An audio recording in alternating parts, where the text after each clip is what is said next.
So welcome all. This is the regular monthly meeting of the CMC-Global Institute of all of our members.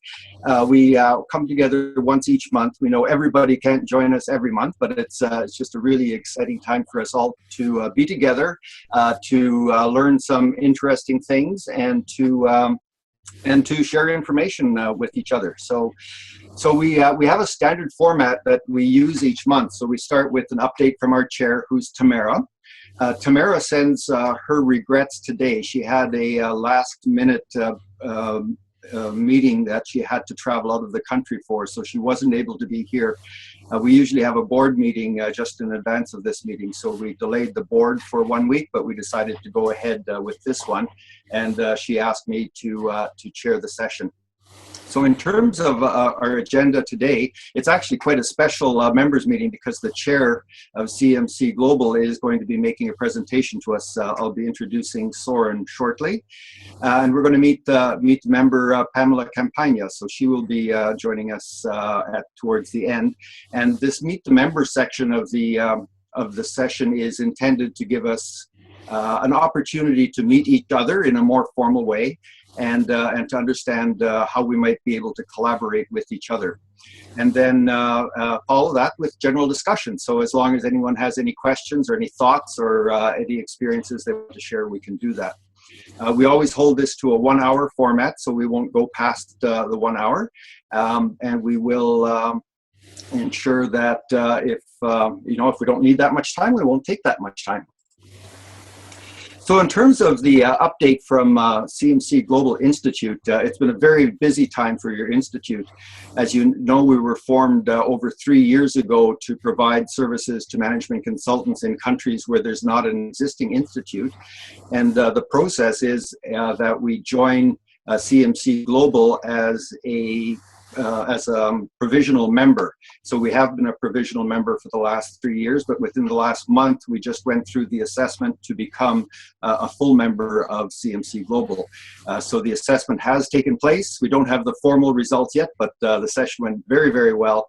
So we're looking soon to join the family of other institutes around the world as a full member. So Tamara, as our chair, has been taking the lead on that and has been doing some excellent work for us.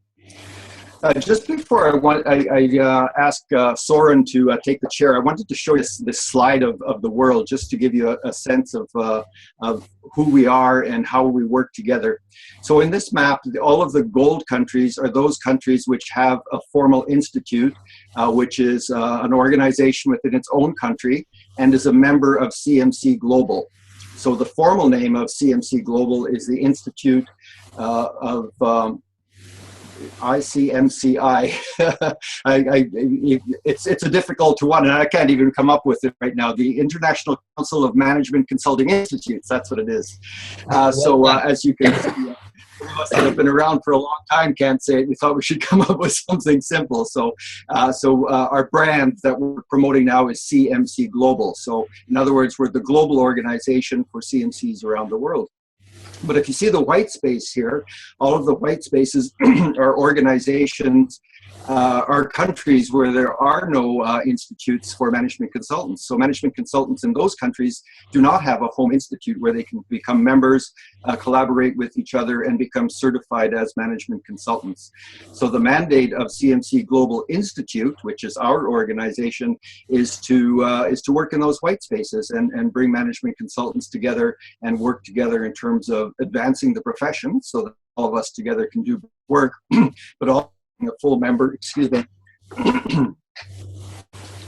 but also being a full member of CMC Global. So I wanted you to get that differentiation between CMC Global, of which Sorin is our chair, and CMC Global Institute, of which Tamara is our chair. So, having said that, and it's lucky I'm running out of voice now this morning, but I'd like to introduce Sorin, who is the chair of CMC Global. He was recently asked to make a presentation on the future of management consulting at a conference in Jordan, and it was very, very well received. And we'd asked if he could give us some highlights of that presentation to our members today. So, Sorin, Welcome. We're very delighted that the chair of our global organization can join us today, and I will hand it over to you, and I'm happy to advance the slides for you if you would like.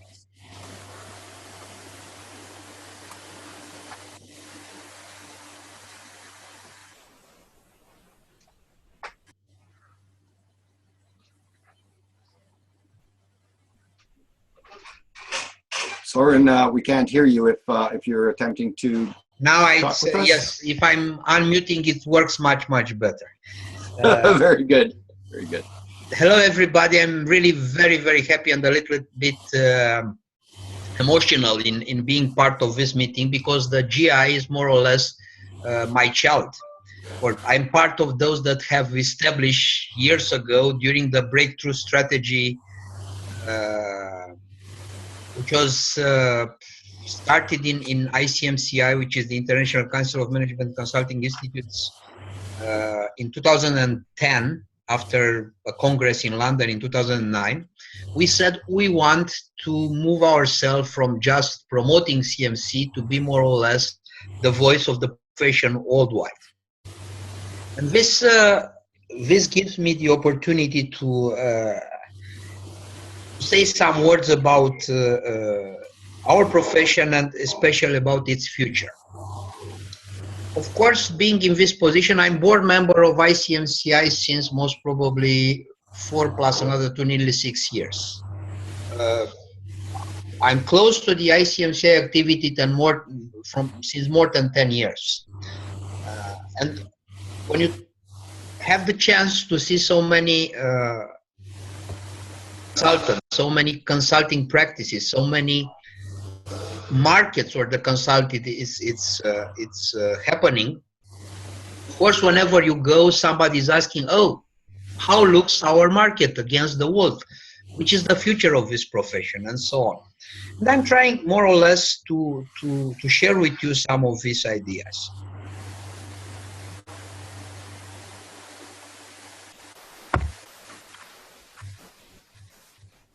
Or other liberal professions that they have this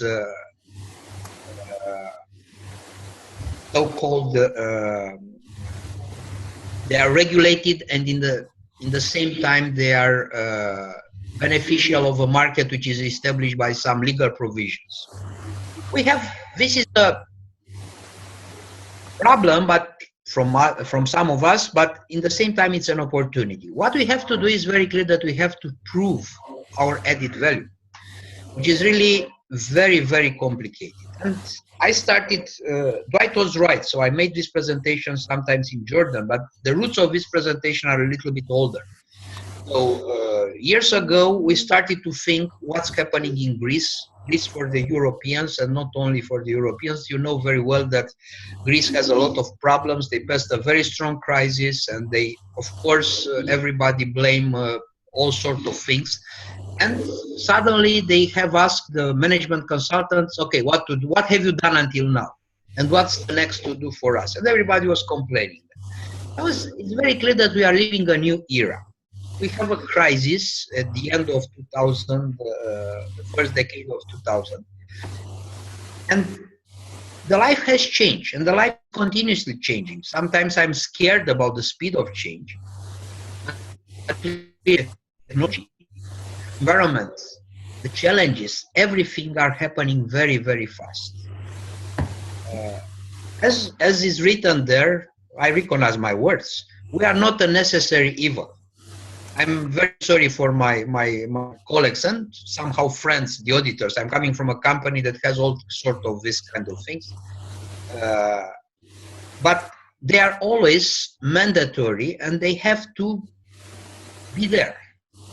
Is it a weakness of profession or not? So this is a question that sometimes we are asking ourselves. But it's very pleasant. Dwight, can we move the next one, please? It's very pleasant to be able to prove that you are adding value to the client. This makes actually us a lot of problems. We have always to be very close to the client, to have to understand and to prove the added value. Otherwise, you don't get your job.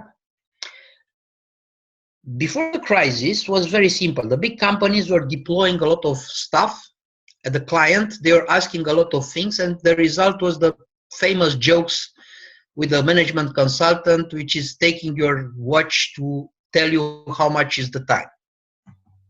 Or I have some others. So I have a long list of jokes about consultants, and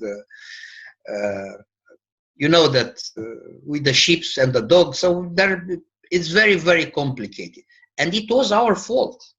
The crisis, I think, was a good thing for the profession, because the client is saying, I'm paying for the partner, I want to see the partner. I'm paying for the expertise, I want to get that expertise.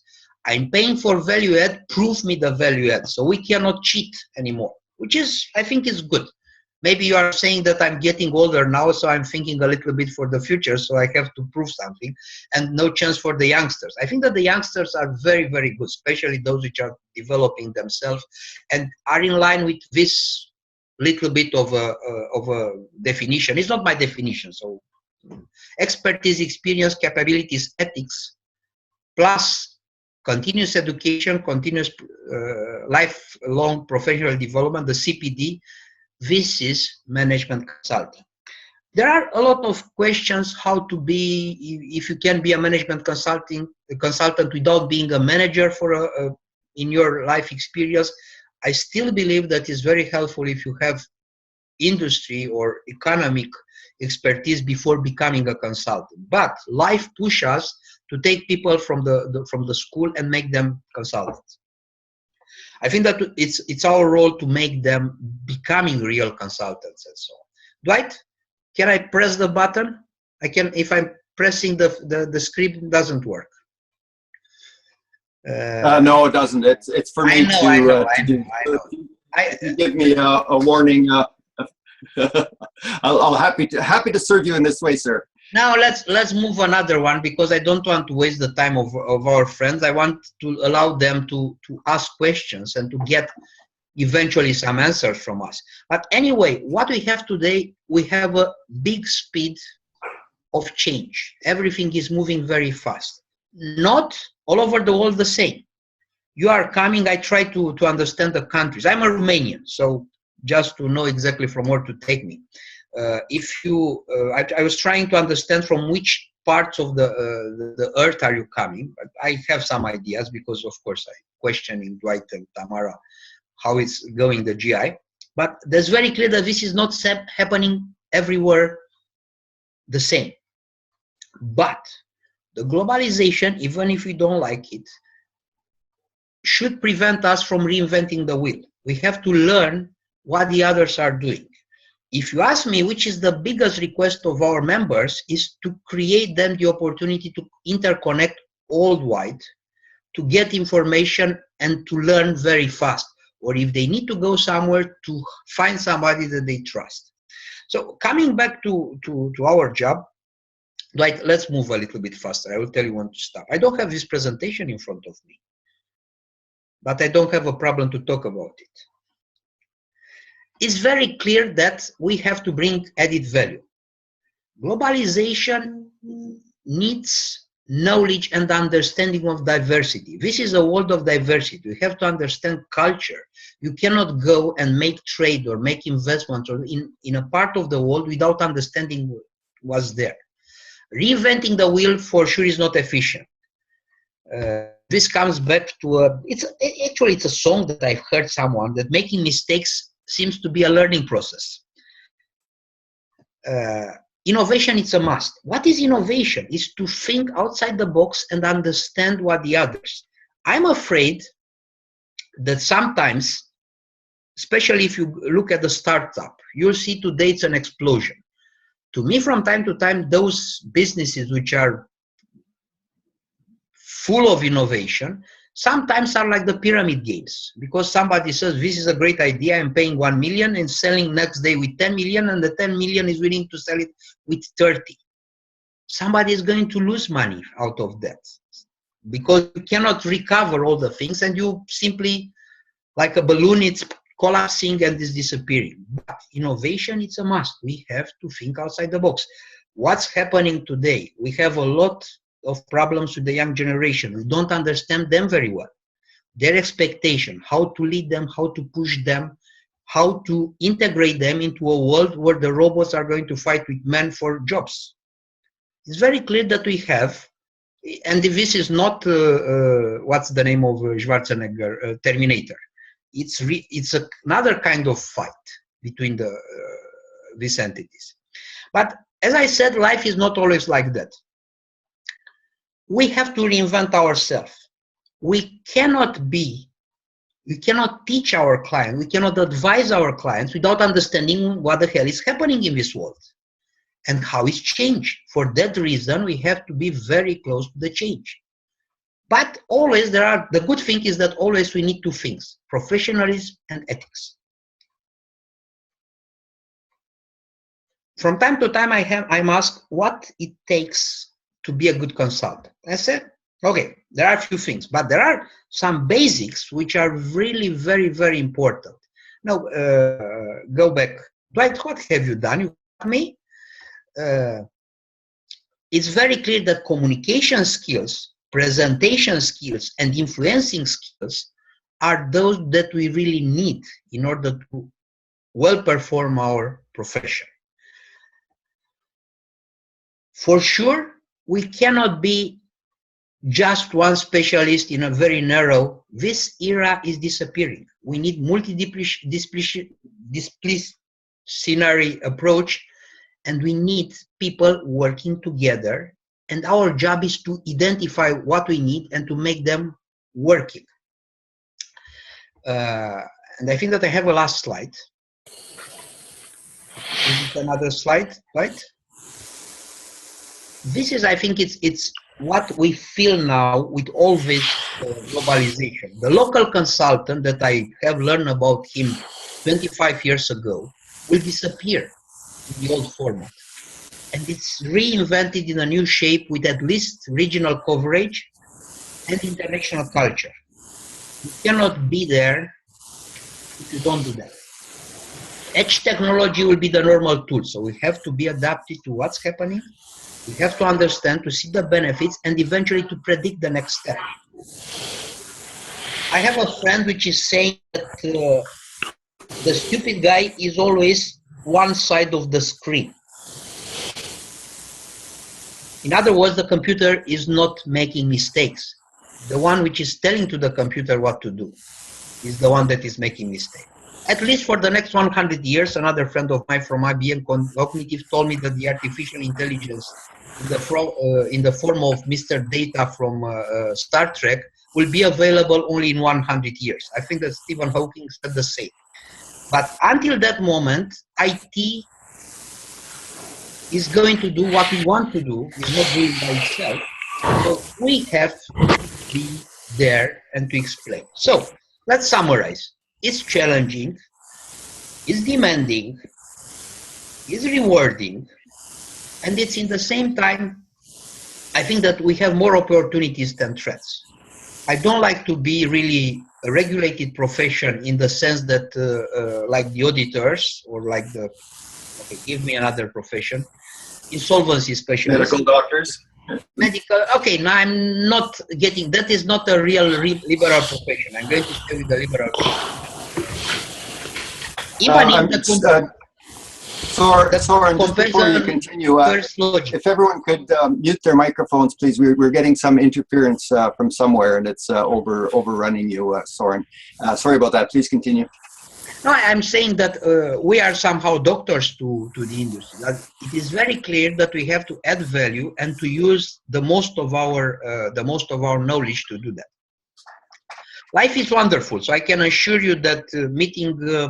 I don't know. I haven't counted how many countries I have met people and discussed with consultants and or local professional organization. Is not true fully true what Dwight said. In those white areas, maybe associations of management consultants, but not really strong enough to have a real life. That's the reason why we have created the GI. The GI has another function. I hope that you told them. is to increase the association of management consultants in various countries and to let them fly in the moment when they are ready to fly alone. Flying alone, that's a little bit more complicated, and that's the job of the membership committee and the quality assurance committee to make sure that we have strong members which are part of that. Okay, I will stop myself, and of course I would ask you to put any question you may have. But before that, I want to say once again that I'm very happy that this is happening, and the dream that was put on paper, I think in 2011, is now really flying. Thank you very much. Now, questions. Thank you very much, Sorin. That was very interesting and very helpful. And thank you for that point about CMC-GI being also a temporary home for management consultants while they're establishing a management association within their own countries. And that's a very good point. So I would like to now open it up to questions. So if anyone has any questions, please unmute your microphone and ask it of Sorin. We have some time, about 10 or 15 minutes for discussion here. If anyone has any questions or observations, perhaps his comments have struck a chord that you'd like to make a comment on. So I'll just open my participant window here. Yeah, hi. Can I talk? Yes, please. Go ahead. Right. So first of all, thank you very much for the beautiful insight. I come from Abu Dhabi in the UAE in the Gulf, which used to be known for the oil, basically. So the GCC is oil generators. So they usually, in theory, have enough cash to do investments, consultancies, and what's not. Now, in the past few years, as you know, oil prices dropped. In addition to a few political changes in the area, let's put it this way, that affected dramatically expenditure in the region. This has unfortunately led to, as you know, a lot of layoffs. So people have been unemployed. And the challenge that I would like to discuss with our colleagues here is that, unfortunately, many people, when they lose their job, they just go to LinkedIn and change their title to be a consultant. As Mr. Sorin mentioned, it's great to have consultants who have some practical hands-on experience. Having said so, if you are a great project manager, or if you're a great accountant, this doesn't make you a great accounting consultant or any other consultant. So my question to Sorin and the team is that, how do you think we could differentiate ourselves in this market under the conditions that I just told you about, where everybody's just jumping in to name themselves as consultants, whether they are or not? I'm not here to question them, but the fact that we don't have measurement or we don't have exams for that, so that makes it a bit difficult. Thank you. I think that the CMC is making some differentiation, but is not recognized everywhere, and the market is not really taking care about that. Some time ago, I think that was 2006, in Europe, we've heard that the European Commission is going to establish our standard for management consulting. And ICMCI said, okay, this is a European Commission, if they are deciding something, they are going to do it. And it's better to do it with us inside than just let them doing by themselves, because we don't know what is going to happen. And this is how it was an European norm, 16114, okay, doesn't count the number, which is telling a little bit how to look at management consulting. It's not about how to do the management consulting, but it's trying to teach the market how to look after management consultant, and the management consultants about behaving in relationship with the consultant. So it's more or less a frame which is copying the body of knowledge of ICMCI, of the CMC Global, and also the way of certifying management consultants. This is moving to the next step now, which is an ISO standard. Maybe you have heard about it. We have or ICMCI was fully involved in this because you have to make a balance. You have countries where they don't want to hear about regulating this profession. There are other countries. Can we make that the CMC is the only certificate which can be chosen by the public bodies? Let's say things like this. We have only one country in the world that I know, which is also a member of ICMCI, where in order to be a management consultant, you should be member of the professional organization. And this is very unusual and very unexpected. It's Austria. So in this moment, yes, that's it. In Austria, if you are a management consultant or an IT consultant or even a, bookkeeper, I think everywhere is nearly the same, you should be member of the national association, which includes all this. And everybody's paying a tax there, and everybody's part of the group, and that association is really a very, very strong partner in discussing with politics and so on. But it's very clear that we cannot regulate the profession like that, because many of our colleagues are going to be very upset. What we want to do, and this is what we have tried to do with ISO 20700, which is going to be very soon established, and of course it's going to be but this is again bureaucracy, it's not going to change life, but we are trying to put in that ISO what you should do in order to be accepted as a consultant, or to the people, the client should recognize a good consultant if they are following a certain line of a checkbox, if you want. It's about looking at ethics, looking at CPD, looking at the way to treat conflict of interest, acceptance of a business. You cannot accept a mission if you are not qualified to do that. And they have to understand how it works then. I'm not very confident that this is going to change. We will continue to have a lot of so-called consultants which are actually getting a commission after a trade activity. This is also a consultant. They are calling themselves consultants. What we want to do is to explain, and this is why, as you know, that ICMCI is an NGO with United Nations, and we are trying to use that tool very, very much. And our relationship with EBRD or other ILO and other worldwide organizations just to promote that. By regulation, I don't think that we can change. When I was younger, I would wanted to change that next year. It cannot be.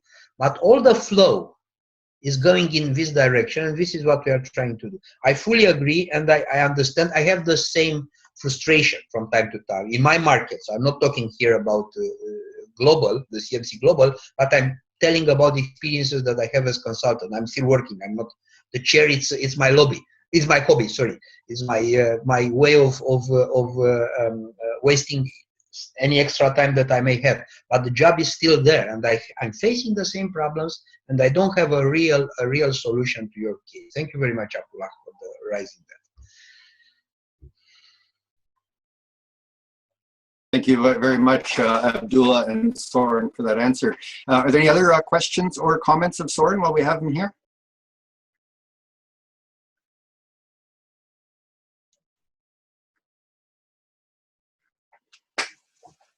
Okay, it looks like you've covered the field. Are you able to stay with us for a few minutes, or do you have to move on to other things?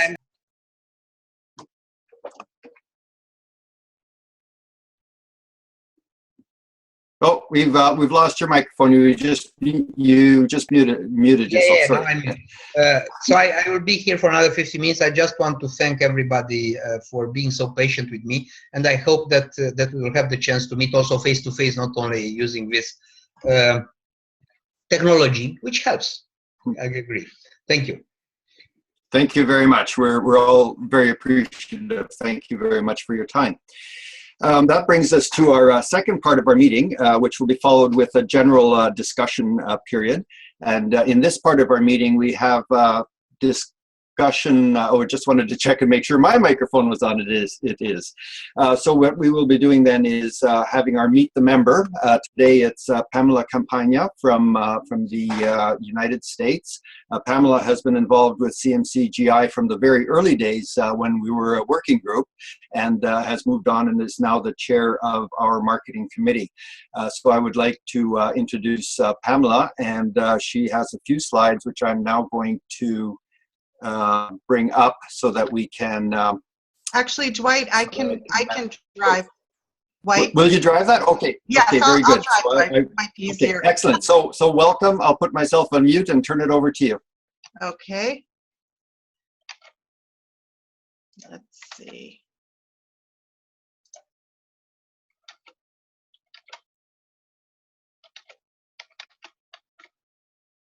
And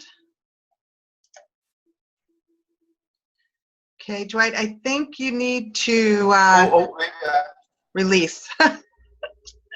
Yeah, there we go. Sorry about that. Done. Oh, that's fine. I have a lot of windows open here. Okay. There we go.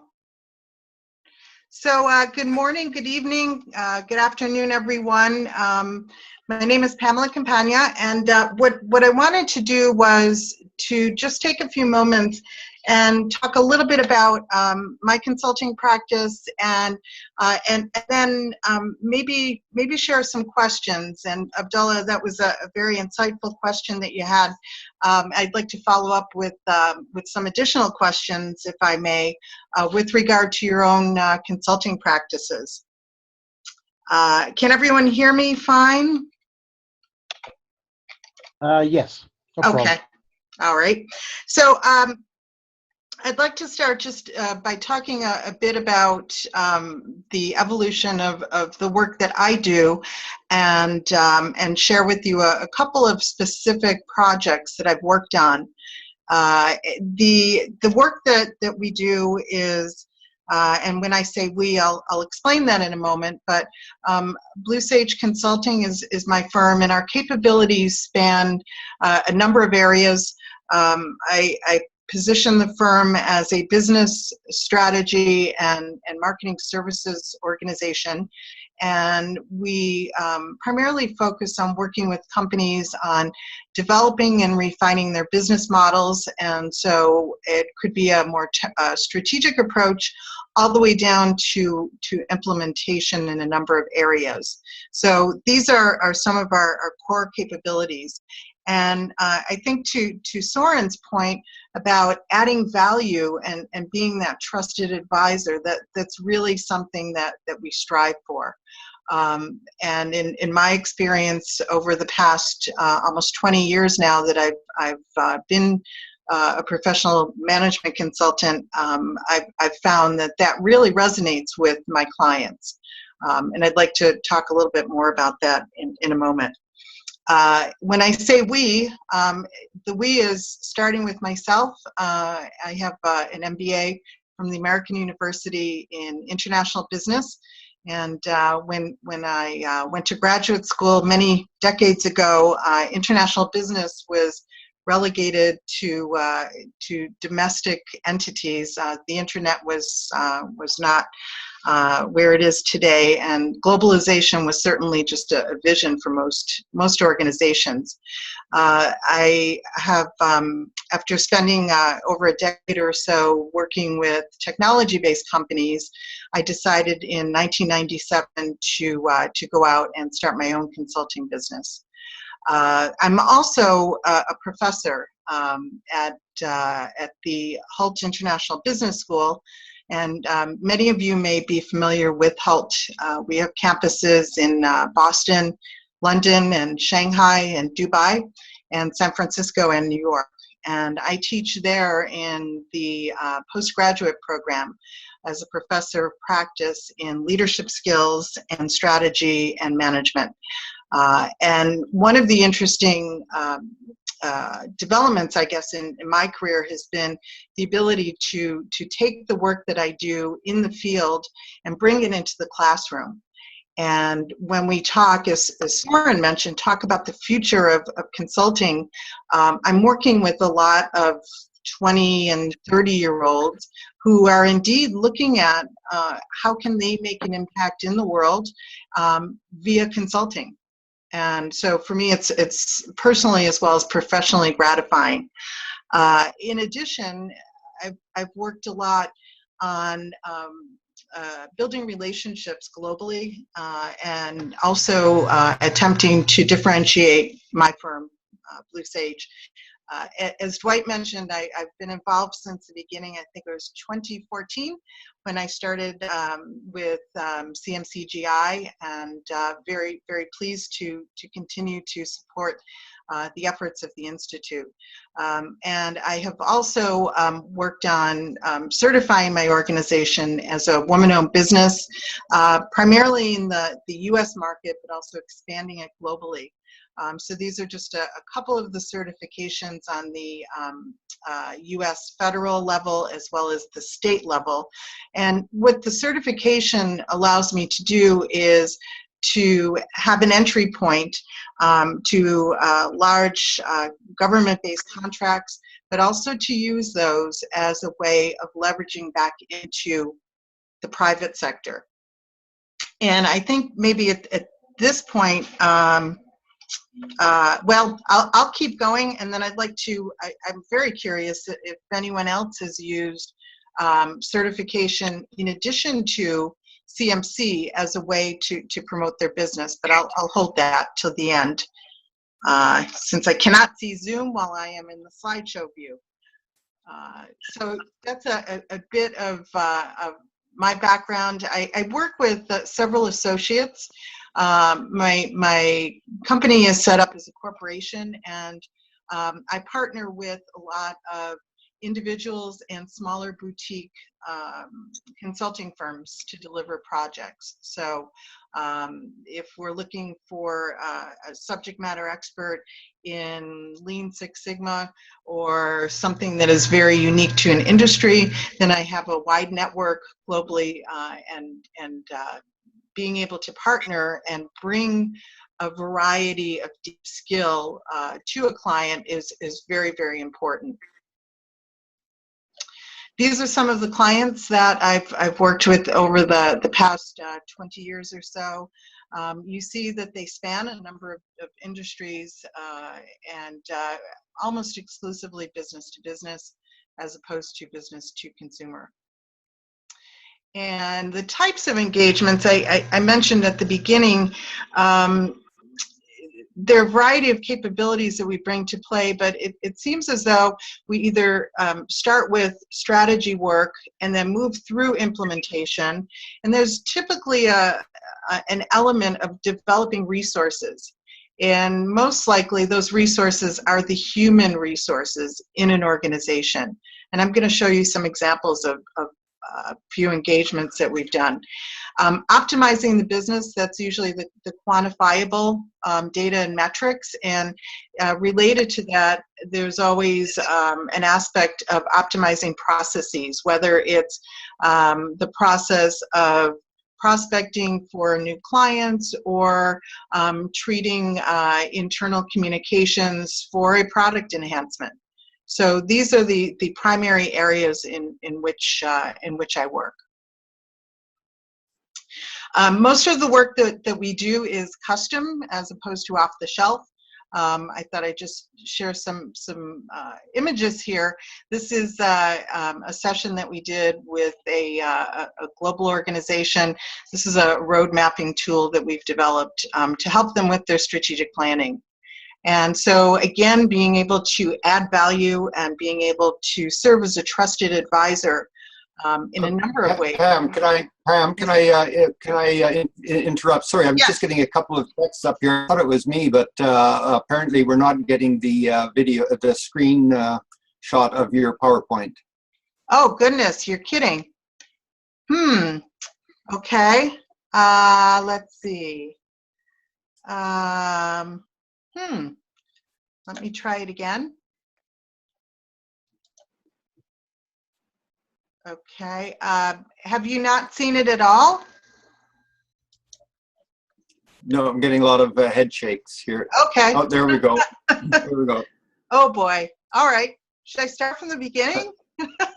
No, I think we can pick up, but maybe what we'll do is send the slides around to everyone. So. Okay, let me go. All right, so I'll very quickly, let me move everyone over here. Okay. So this was the introductory slide. This is where I was talking about my clients and some of the organizations that I've worked with, and then the types of engagements as I mentioned, and then the custom solutions. And again, this was an example of a session that we did. It was a strategic planning session using a tool that we've developed. And again, that's a question that I have for the team on the call is in terms of tools and processes and methodologies, are there some that you've developed versus those that are industry standard, and what is the mix? And maybe I'll pause right here and ask that question. In your consulting practices, do you work with proprietary tools which you've developed for clients, or do you use industry tools and methodologies, or is it a mix of both? And I'll open that up for discussion. In our case, it's a mix. We basically use either different methodologies or self-developed tools, depending on the situation. But the client usually doesn't have any differentiation. He just wants the end result done. Okay, so it's typically not the client that is mandating it, but you look at the tools that are most appropriate or needed to solve the client problem? Yes, actually, that's our selling point, that we are not a Lean or a Six Sigma shop.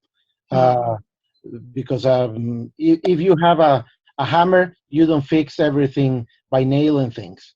Use what makes sense. Great, thank you for that, Otto. Anyone else have a comment on tools and methodologies that you use? Yeah, our situation is very similar to Otto's in terms of having proprietary methodology, but that tends to be the door opener. And once you're working with the client, we find that you do need access to other industry standard tools to support them, depending on the strength of the client. So many times they can pick up and run. Sometimes they need additional support. Right, and this is Rabindra Jagannath. I used a lot of methodologies and tools that are available, but heavily tailored to the client environment. And while using it, of course, we come up with different, let's say, flavors of how to adapt it to our client, and that actually makes it beneficial for future clients. Thank you for that. Any other comments? Yes. Hello. Yes. I'm sorry I joined a little bit late, but I've got some input there. We do use mixed. We've developed some of our tools using the other standards, and I would be happy to share it with you via email. Great, excellent. And who is this? I cannot scroll. It is Hafid Al Samarra'i from Jeddah, Saudi Arabia. I'm sorry I joined quite late, but I followed your presentation. Yes, no worries. Welcome. Thank you for that. Thank you. Thank you for that. And actually, this whole topic of methodologies, processes, and tools is something that I'd like to suggest we carry through to some of our social media discussions. And it's certainly a topic that applies to, I would imagine, everyone in the Global Institute, all consultants. So that was my marketing committee hat. I'll go back here and talk now a little bit more about Blue Sage. Pamela, only one addition to what I said before is that the trend that we are seeing is that as we move into RPA another automation-based type of process improvement, then you need to get proficient in proprietary tools, because at least in the new technologies, there isn't a standard. There are different brands, and you need to become proficient in several brands of things in order to be able to automate, for example. Do you think that's a function of the type of industry, Otto? A more IT-based engagement, or an IT-heavy industry? Not necessarily, because, for example, let's we just did an article on policies and procedures. We still use 100 years after the process map was developed by Mr. Gilbreth. We're still using the same way to in many parts of the world to deploy policies, procedures, and regulatory material. So this should eventually move on to e-learning or something like that. But in the meantime, for example, in the case of process, I think that while we should not become IT consultants, we do, at least in the process arena, need to work with the most common tools and be able to guide our client through that maze of new technologies and buzzwords and offerings, because if they go to the IT implementators, they will probably sell them what they sell, not necessarily what they need. Right. Interesting topic, and I would suggest that perhaps we pick this up on a future call, and maybe even send out some questions in advance for members to think about, and open for discussion. I think this is a large topic. So any other comments before I move on? Well, Yes. if I may, as I said, I would rather use the email to provide you with some more details. However, we use intensively the IT in carrying out some of these strategic planning exercises. But as I said, I prefer to send some email to everybody and show you how we develop it and we use it. It was very successful, very frankly. We used the different methodologies and whatever, we put them together, and we came up with our own idea. Excellent. Well, we'll look forward to that. And Marcelo, did you have a comment? Yeah. Hello. Good morning, everyone. Afternoon, evening, actually. So here in Brazil, in our company, I'm running a small business consultants on HR. So there's two methodologies we have been applying, which is the first one is methodology from HUMI, the Human Change Management Institute. They promote that any business project in the same framework as the institute. Oh gosh, I forgot the name of the institute. Project management, PMI, the same of PMI. PMI? Yeah, but with another approach, taking the human being as the main factor of this project. So we have like various steps from the beginning until the implementation of the project. So this is a great point. The second point is we apply coaching techniques. So any step when it's necessary, we use the coaching approach, and we are observing that results are impressive, basically. It's for any consultant's business, if you have the opportunity to understand a little bit more about the coaching project and coaching techniques, that I call as a huge added value. Mm-hmm. So you're saying being able to combine some of the technical tools together with the teaching tools, almost to reinforce the work that you're doing. Basically. Okay, so adding coaching together with some of the PMI PMBOK methodologies, is that? Yeah, it's a combine of PMBOK Yeah. for when you start and finish the project. Mm-hmm. And when the project is going on, and when some situations come up, you can use like coaching methods, coaching tools, and you can increase your results using them. Mm-hmm. Great. So, Dwight, I just want to do a time check. I don't know if this is a good stopping point, or I'm mindful of the time. Actually, you've done a great job, but leave it to the marketing person who's also a professor to lead a group discussion. So I appreciate that. So as far as I'm concerned, this is exactly what these sessions are about. So feel free to use your slides. Leave me 3 or 4 minutes to wrap up those. Okay. All right. Maybe I'll just share, and again, this is out of interest of what other people are also doing, and maybe we'll have a follow-on conversation, but I thought I'd share just a couple of projects, a few engagements, so the team can get an idea of the kind of work that I do. Here's one. You certainly can read it at your leisure. This was an engagement that started out small and grew very big. It was a pharmaceutical company that was looking to understand how much they were spending worldwide on medical education.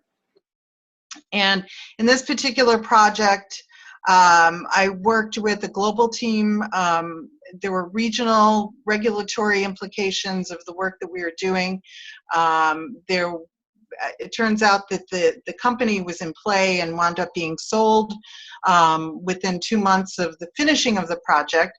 But here, the results were that we created the client created a center of excellence and process improvements to begin to measure the billions and billions of dollars that were being spent on something that they couldn't put their hands on. And just a quick mind map, this was kind of these are the elements of the project, looking at suppliers and vendors, doing benchmarking, developing best practices, looking at the regulatory implications in regions around the world, internally focused, working with different teams, communicating what was going on so that the organization knew and was able to provide access to us so that we had data, and then providing recommendations and advice. So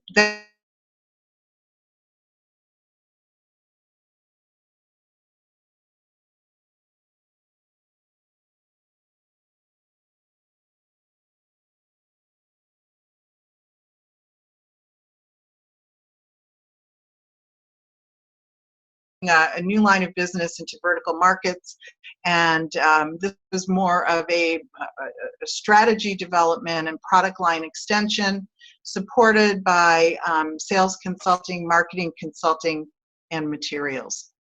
And so this is some of the work that we did. And there was also training the sales organization on competitive selling in vertical markets.